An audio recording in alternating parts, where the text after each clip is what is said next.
My name is Wazum Tumishak. Shh. Yes, brother. My name is Wazum Tumishak. So, sir, What's your name? Wazum Tumishak. Please, can you keep quiet? If you want to talk, we'll end the session. I will sit down. Either you talk or I talk. Yes, brother. Your name? My name is Wazum Tumishak. Wansim. Wazum Wansim. Tumishak. So my questions go like this. It has been preached severally that Islam is a religion of peace. Then in the Quran, I found out in Surah 47 verse 4, and I quote, 47 verse 4. What does it say? when you encounter those who disbelieve, strike at their neck. Then when you have rooted them, bind them firmly. Then either release them by grace or by ransom, until war lay down in burdens. Had God willed, he could have defeated them himself, but he thus tests some of you by means of others. As for those who are killed in the way of God, he will not let their deed go to waste. So if Islam is a religion of peace, then why will God now ask you to kill a fellow person that because he doesn't believe your religion? Very good question. Brother is quoting the verse of Surah Muhammad chapter 47 verse number 4, but out of context. You know, out of context? Out of context. He is quoting, therefore when he meet the unbelievers in fight, he forgot the word in fight, smite at the neck at length. If you read the earlier verses, it's talking about a war with the unbelievers. And verse number 4 says, in the war, when you meet the unbelievers, you smite at the neck. I am asking you a question. If a robber enters your house, what will you do? Will you give him a cup of tea? No, but he's not talking about I'm asking you, will you a cup of tea? Suppose the robber comes, tries and rapes your mother, what will you do? I'll fight him. Why? But, yeah, Aren't you a man of he's not peace? talking about that. If a robber comes and wants to rape your mother, what will you do? I'll fight him. Then my other question is, No. because I've seen, so allow me to learn now. But this is not a robber. This is talking at read one number 1. Go from verse number 1. Those who reject Allah and hinder in their part. Those who believe and do righteous deed. This because of them reject them. Then they come to war. The enemies of Allah, when they come to war, don't get scared. So I'm asking a question. If Nigeria has a war with another country, the army general of Nigeria, what will he say? Oh, soldiers, don't get scared, fight them. He'll not say, okay, go, when they come, you give your neck at them. What nonsense are you talking? So why I ask this question? Let me complete the answer. You're asking the question, now you know you're trapped. Let me complete the answer. So this is talking in the battlefield. In the battlefield, when you kill the enemies who come to kill you, this is peace. Okay, what does the police do? The police of Nigeria is supposed to keep peace, correct? Why do they carry a gun?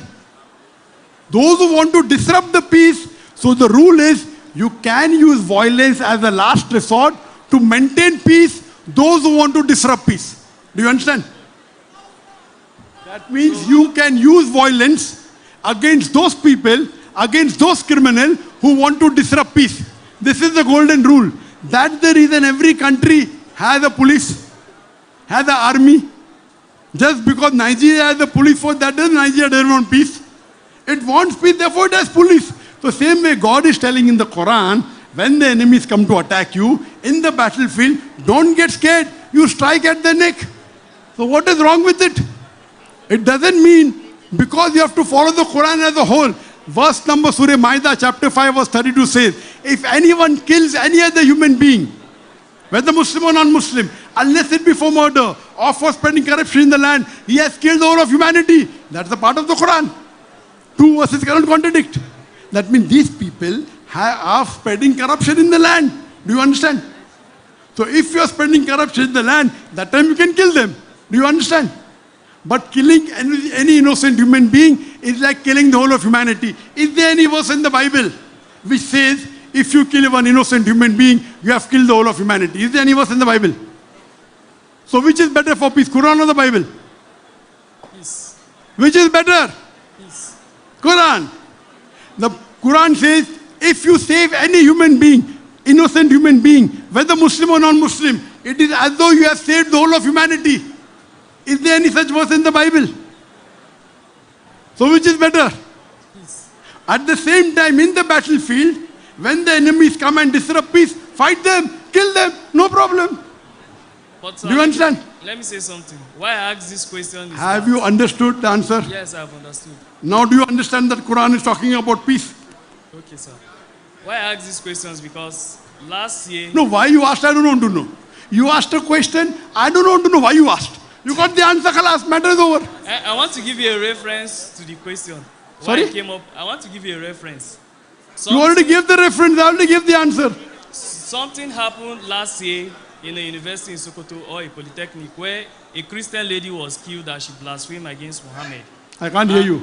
That a Christian lady was killed that she blasphemed against Muhammad. Yes, so? You get? So, and I observed that when a Christian and a Muslim are interacting religious discussion and the Muslim gets provoked, you kill you that you blaspheme.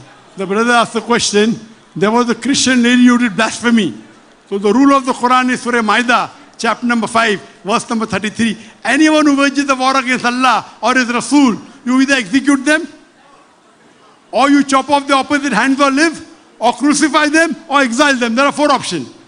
Anyone who wages a war against Allah and his Rasul, anyone does blasphemy, either execute, either chop opposite hands and legs, or crucify, or exile. 4 options. Now why they took the option of that, you have to ask them. So this is the rule of Allah in the Quran. You cannot blaspheme God. It's a big sin. Okay. So this is the rule, this is for peace. Because if you don't do that, that lady will do more corruption, the full world will be unpeaceful. Hope that answers the question. Thank you. Doctor, you can take your seat. Thank you very much. Thank you.